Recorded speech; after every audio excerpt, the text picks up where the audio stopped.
Don't get me wrong, we need rules. Jazz musicians need some notes. Most of them need some notes on the page. We need more rules for the bankers, God knows. But too many rules prevent accomplished jazz musicians from improvising. And as a result, they lose their gifts. Or worse, they stop playing altogether. Now, how about incentives? They seem cleverer. If you have one reason for doing something, and I give you a second reason for doing the same thing, it seems only logical that two reasons are better than one, and you're more likely to do it. Right? Well, not always. Sometimes two reasons to do the same thing seem to compete with one another instead of complementing, and they make people less likely to do it. I'll just give you one example because time is racing. In Switzerland, back in about 15 years ago, they were trying to decide where to site nuclear waste dumps. There was going to be a national referendum, and some psychologists went around and polled citizens who were very well informed. And they said, would you be willing to have a nuclear waste dump in your community? Astonishingly, 50% of the citizens said yes. They knew it or thought it was dangerous. They thought it would reduce their property values, but it had to go somewhere, and they had responsibilities as citizens. The psychologists asked other people a slightly different question. They said, if we paid you 6 weeks' salary every year, would you be willing to have a nuclear waste dump in your community? Two reasons. It's my responsibility, and I'm getting paid. Instead of 50% saying yes, 25% said yes. What happens is that the introduction of the incentive gets us so that instead of asking, what is my responsibility, all we ask is, what serves my interests? When incentives don't work, when CEOs ignore the long-term health of their companies in pursuit of short-term gains that will lead to massive bonuses, the response is always the same. Get smarter incentives. The truth is that there are no incentives you can devise that are ever going to be smart enough. Any incentive system can be subverted by bad will. We need incentives. People have to make a living. But excessive reliance on incentives demoralizes professional activity in two senses of that word. It causes people who engage in that activity to lose morale, and it causes the activity itself to lose morality.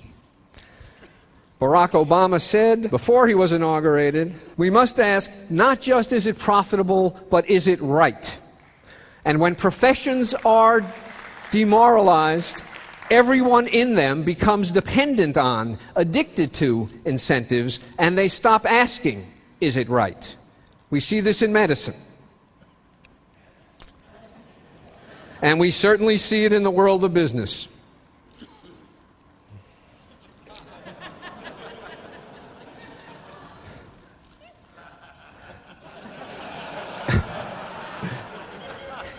It is obvious that this is not the way people want to do their work. So what can we do?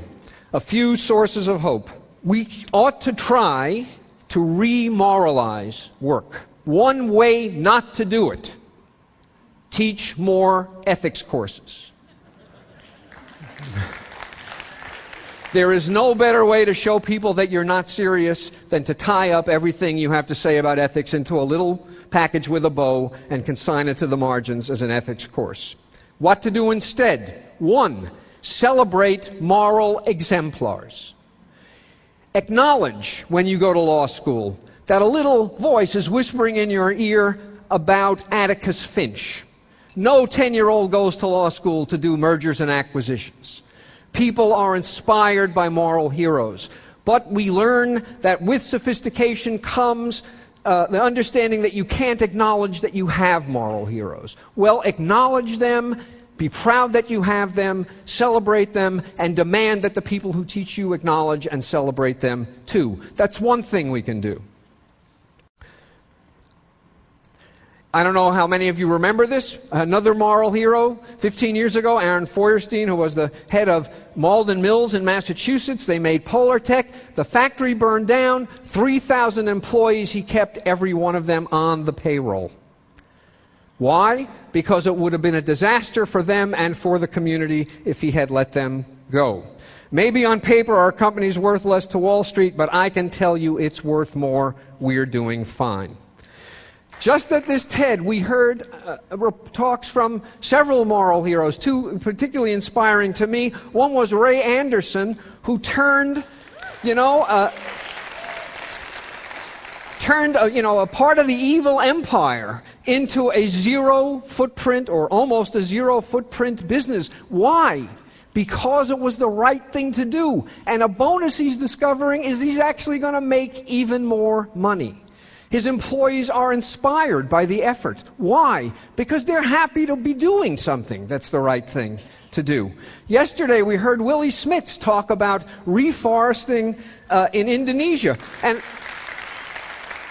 in many ways this is the perfect example because it took the will to do the right thing. And God knows it took a huge amount of technical skill. I boggled at how much he needed to know and his associates in order to plot this out. But most important to make it work, and he emphasized this, is that it took knowing the people in the communities. Unless the people you're working with are behind you, this will fail. And there isn't a formula to tell you how to get the people behind you because different people in different communities organize their lives in different ways. So there's a lot here at TED and at other places to celebrate, and you don't have to be a mega hero. There are ordinary heroes like the janitors who are worth celebrating too. As practitioners, each and every one of us should strive to be ordinary, if not extraordinary heroes. As heads of organizations, we should strive to create environments that encourage and nurture both moral skill and moral will. Even the wisest and most well-meaning people will give up if they have to swim against the current in the organizations in which they work. If you run an organization, you should be sure that none of the jobs have job descriptions like the job description of the janitors. Because the truth is that any work you do that involves interaction with other people is moral work. And any moral work depends upon practical wisdom. And perhaps most important, as teachers, we should strive to be the ordinary heroes, the moral exemplars to the people we mentor. And there are a few things that we have to remember as teachers. One is that we are always teaching. Someone is always watching. The camera is always on. Bill Gates talked about the importance of education, and in particular the model that Kip was providing.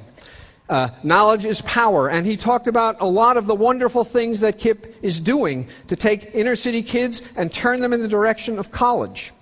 I want to focus on one particular thing Kip is doing that Bill didn't mention, and that is they have come to the realization that the single most important thing kids need to learn is character. They need to learn to respect themselves. They need to learn to respect their schoolmates. They need to learn to respect their teachers. And most important, they need to learn to respect learning.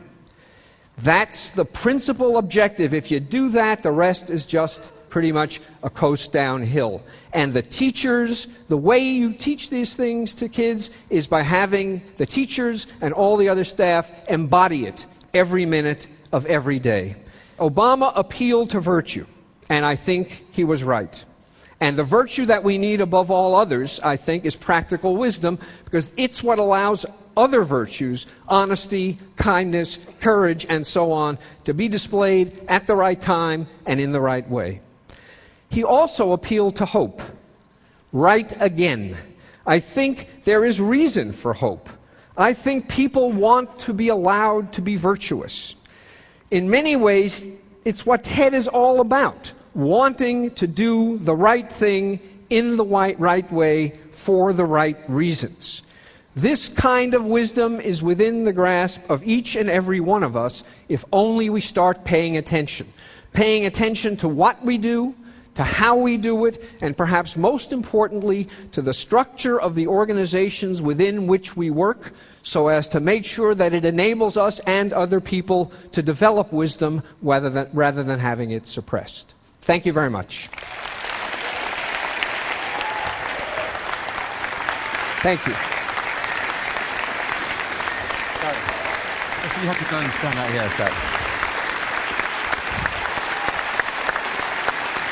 Thank you very much.